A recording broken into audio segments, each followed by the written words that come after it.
여호수아서 7장 16절, 여호수아서 7장 16절 26절까지고요. 7장 16절 제가 먼저 읽겠습니다. 이에 여호수아가 아침 일찍이 일어나서 이스라엘을 그의 지파대로 가까이 나오게 하였더니 유다 지파가 뽑혔고, 유다 족속을 가까이 나오게 하였더니 세라 족속이 뽑혔고, 세라 족속의 각 남자를 가까이 나오게 하였더니 삽디가 뽑혔고, 삽디의 가족 각 남자를 가까이 나오게 하였더니 유다 지파 세라의 증손이요 삽디의 손자여 갈미의 아들인 아간이 뽑혔더라. 그러므로 여호수아가 아간에게 이르되 내 아들아 청하노니 이스라엘의 하나님 여호와께 영광을 돌려 그 앞에 자복하고 내가 행한 일을 내게 알게 하라. 그 일을 내게 숨기지 말라 하니, 아간이 여호수아에게 대답하여 이르되 참으로 나는 이스라엘의 하나님 여호와께 범죄하여 이러이러하게 행하였나이다. 내가 노력한 물건 중에 시날산의 아름다운 외투 한 벌과 은 200세겔과 그 무게가 50세겔 되는 금덩이 하나를 보고 탐내어 가져갔나이다.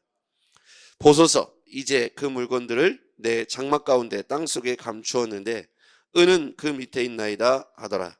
이에 여호수아가 사자들을 보내매 그의 장막에 달려가 본즉 물건이 그 장막 안에 숨겨 감추어져 있는데 은은 그 밑에 있는지라.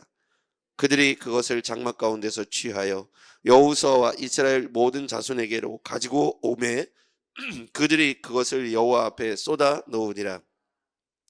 여호수아가 이스라엘 모든 사람과 더불어 세라의 아들 아간을 잡고 그 은과 그 외투와 그 금덩이와 그의 아들들과 그의 딸들과 그의 소들과 그의 나귀들과 그의 양들과 그의 장막과 그에게 속한 모든 것을 이끌고 아글골짜기로 가서 여호수아가 이르되 내가 어찌하여 우리를 괴롭게 하였느냐.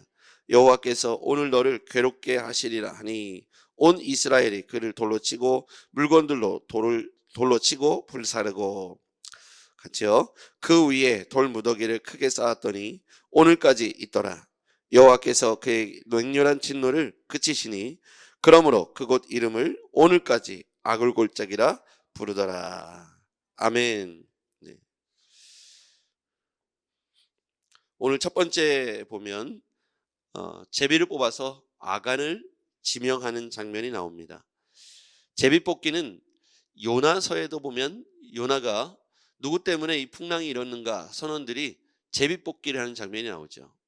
이와 같이 제비 뽑기는 성경에 약 80여 회 나와 있는 당시 고대 근동의 보편적인 하나님의 뜻을 묻는 방법이 제비 뽑기였습니다.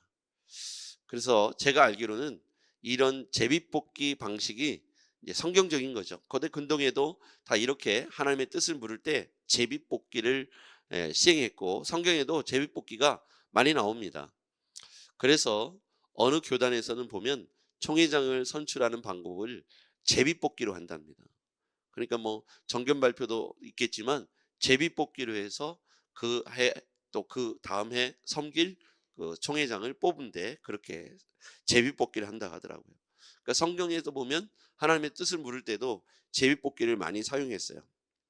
오늘 유다 지파가 먼저 각 지파대로 12지파가 나와서 제비를 뽑았더니 16절에 보니까 유다 지파가 뽑혔죠. 17절에 보니까 세라 족속이 그 다음에 이제 뽑히고요. 그 다음에 세라 족속 쪽에서 남자들 가까이 나오게 해서 뽑았더니 삽디가 뽑히죠.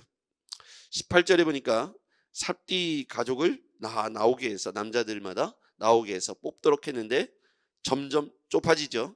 삽디의 손자 갈미의 아들 아간이 뽑혔죠. 요나서에도 보면 점점점 배 밑에 숨어 있었던 요나에게로 집중되는 걸 볼 수 있어요. 요나는 배 밑에 들어간 이유가 하나님께서 자기를 찾지 못하도록 스스로 하나님이 자기를 찾아낼 것이라고 염려했기 때문에 최대한 안 보이는 대로 숨은 곳이 바로 배 밑이었죠. 그런데 점점 누구에게로 좁혀옵니까? 요나에게로 좁혀오죠. 요나는 예상했을 것 같아요. 오늘 아간도 그렇지 않았을까요? 하나님 앞에 감출 수 있는 것이 있겠습니까? 자, 21절 가장 끝에 보면요. 장막 가운데 땅속에 감추었는데 은은 그 밑에 있나이다. 감추었는데 자, 거기다 동그라미 쳐보시죠. 감추었는데. 22절에도 보면요. 이에 여호수아가 사자들을 보내어 그 장막에 달려가 본즉 물건이 그의 장막 안에 감추어져 있는데, 은은 그 밑에 있더라. 감추어져 있는데. 여기도 동그라미 한번 쳐보시죠. 감추어져 있는데. 자, 감추어져 있다. 제비를 뽑는데 유다 지파가 뽑히고 세라 족속이 뽑히고 삽디가 뽑히고 삽디 다음에 손자 아간이 뽑히죠. 이렇게 점점 좁혀오는 이 과정을 보면 하나님 앞에 숨길 수 있는 사람은 아무도 없다는 것이죠. 잘 감추었습니다. 무엇을 감추었냐면 그가 노력한 물건 중에 21절 내가 노력한 물건 중에 시날산의 아름다운 외투 한 벌, 은 200세겔, 50세겔 되는 금덩이 하나. 여기 보면 시날산의 아름다운 외투 한 벌, 이것은 당시에 굉장히 고가의, 오늘로 말하면 명품 외투였어요. 오늘날로 말하면 명품 외투 한 벌이 굉장히 비싸잖아요. 명품이라고 할 것 같으면 그런 것에 해당하는 외투입니다. 그냥 우아기 한 벌이 아니고 겉옷이 한 벌이 아니고 이건 명품입니다. 당시에 많은 사람들이 갖고 싶어 했던 명품 외투 한 벌을 훔친 거예요. 그 다음에 또 무엇을 훔쳤냐면 은 200세겔, 그 다음에 50세겔 되는 금덩이, 이 세 가지를 훔쳐서 잘 감추었죠. 그런데 하나님 앞에서 이 감추인 것이 영원할 수 없죠. 여호수아가 그 뽑혀진 아간에게 이렇게 말합니다. 19절 그러므로 여호수아가 아간에게 이르되 내 아들아 청하노니 이스라엘 하나님 여호와께 영광을 돌려 그 앞에 자복하고, 미죽으세요. 하나님께 영광을 돌려 그 앞에 자복하고 내가 행한 일을 내게 알게 하라. 그 일을 내게 숨기지 말라. 거기다가 동그라미 쳐보세요. 숨기지 말라. 아까 감추었는데 숨기지 말라. 그 앞에 자복하라. 자, 왜 이와 같이 할까요? 하나님 앞에 숨길 수 있는 것은 없습니다. 결국 다 드러나게 돼 있죠. 하나님을 속일 수 있습니까? 여러분 한번 대답해 보세요. 하나님을 속일 수 있습니까? 없지요. 그런데 아간이 자기 집에 가장 은밀한 곳에다가 이 세 가지를 숨겨놨어요. 점점 제비뽑기 하는데 아간에게로 맞춰집니다. 12지파. 그 중에 유다 지파가 뽑히고, 유다 지파 중에 그 많은 족속 중에 세라 족속이 뽑히고, 세라 족속의 남자들 중에 삽디가 뽑혔어요. 삽디는 아간의 할아버지죠. 점점 아간에게 쪼여오고, 아간이 어디다 감추었어도 그것이 다 온전히 숨겨질 수 없다는 거예요. 하나님은 우주 만물을 통치하시는 전능하신 하나님이십니다. 그 앞에 숨겨질 것이 아무것도 없고요. 내가 눈을 감고 아무리 내 창고 깊숙한 곳에다가 내 탐심을 숨겨놔도 하나님 앞에 감추어질 수 없다. 자, 숨기지 말라, 자복하라. 우리가 하나님이 다시 내 삶을 지지하시고 내 삶의 현장에 임재하시려면 자복하는 과정이 필요해요. 하나님 앞에 숨김없이 내 삶을 드러내고 자복하지 않으면 하나님이 내 삶에 다시 임재하시지 않는다는 거예요. 하나님이 임재하시지 않는다면 우리는 승리할 수 없습니다. 이스라엘의 전쟁은 하나님의 전쟁이었어요. 더 위로 올라가면 고대 근동의 전쟁은 신들의 전쟁이었어요. 전쟁에 나갈 때 자신들이 섬기는 신들을 앞세우고 전쟁터에 나갔다는 거예요. 이스라엘은 자신들이 섬기는 신들의 형상이 없으니까 뭘 들고 나간 거예요? 법궤. 기억하시죠? 법궤를 들고 나갔어요. 법궤는 하나님의 임재의 상징물 세 가지가 들어있어요. 제사장들이 법궤를 메고 여리고성에 나갈 때 여리고성이 총과 칼과 창, 활, 방패로 이긴 것이 아니라 하나님이 일러준 방식대로 했을 뿐인데 무너져 내렸습니다. 하나님은 그들의 두려움을 이용하셨어요. 이렇게 고대 근동의 전쟁은 신들의 전쟁이었는데 하나님의 임재의 상징물 법궤가 있는 현장은 승리했어요. 이 모세가 여호수아의 군대가 아말렉과 전쟁을 할 때 언덕 위에 올라가서 손을 들고 기도하니까 이스라엘 군대가 이겼잖아요.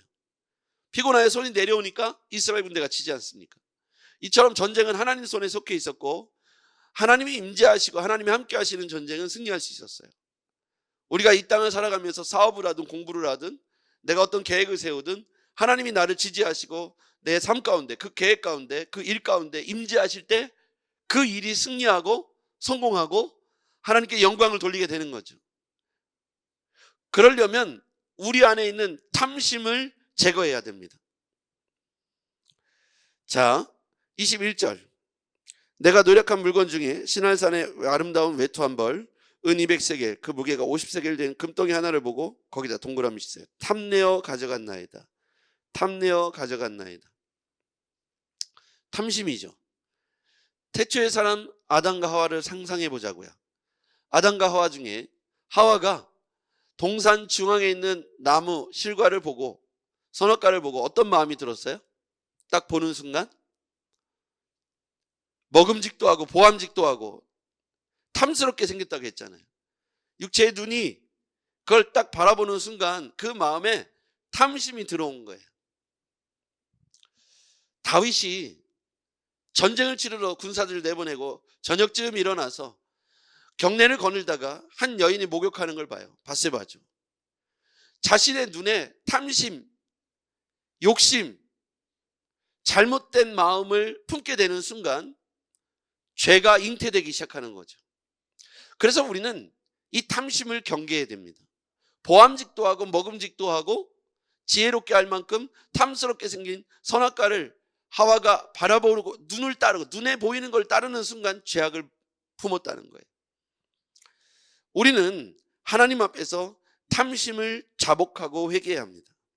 그렇지 않으면 하나님이 우리 가운데 임재하시지 않는다는 거예요. 내 마음에 두 주인을 품을 수 없어요. 내가 하나님을 섬기는 이유가 내 탐심을 채우기 위한 도구로 하나님을 섬긴다면 하나님이 내 안에 거하시지 않는 거예요. 잘 기억해야 돼요. 두 주인을 내 마음에 품을 수 없어요. 내 안에 탐심을 걷어내고 하나님이 임재하시도록 내 공간을 거룩한 성전으로 만들어야 되는 거예요. 하나님이 임재하시면 하나님의 법궤가 머물듯 하나님이 임재하시는 한 그리스도인의 삶은 축복이요 하나님의 영광이요 은혜의 통로가 될 줄 믿습니다. 이게 안 된 사람은 그 안에 죄의 찌꺼기 탐심이 이 축복의 통로 파이프를 막아버리는 거예요. 그러면 어떻게 되겠어요? 물이 고여있고 썩게 되겠죠. 탐심이 가득한 사람의 특징은 돈을 쓰지 않습니다. 모으려고만 하고 숨겨둡니다. 여러분, 건강도 우리의 물질도 우리의 재능도 은혜의 파이프 안에 축복의 통로로 우리가 사용되어질 때 흘러갈 때 나의 뒤에 따라오는 나의 후손들이 내 이웃들이 머물러서 그 은혜의 통로를 통해서 흘러내려오는 은혜를 먹고 하나님의 풍성한 꼴을 취하여 뿌리를 내리고 열매를 맺게 되고 살아나는 거예요. 살아난 그 나무에서 또 열매가 떨어져서 또 누군가의 열매가 되고 씨앗이 되겠죠. 우리는 누군가로부터 기도의 은혜를 받았고 복음의 은혜를 받았고 축복의 통로로 우리가 그 안에서 귀한 은혜를 받았어요. 우리도 또한 흘려보내야 되는 겁니다. 우리 교회도 많은 사람들의 도움을 받았어요. 이제는 우리 교회도 흘려보내는 나누고 돕는 교회가 돼야 되죠. 우리는 하나님 앞에서 오늘 탐심에 가득한 아간의 말로를 보고 있어요. 결국 어떻게 됩니까?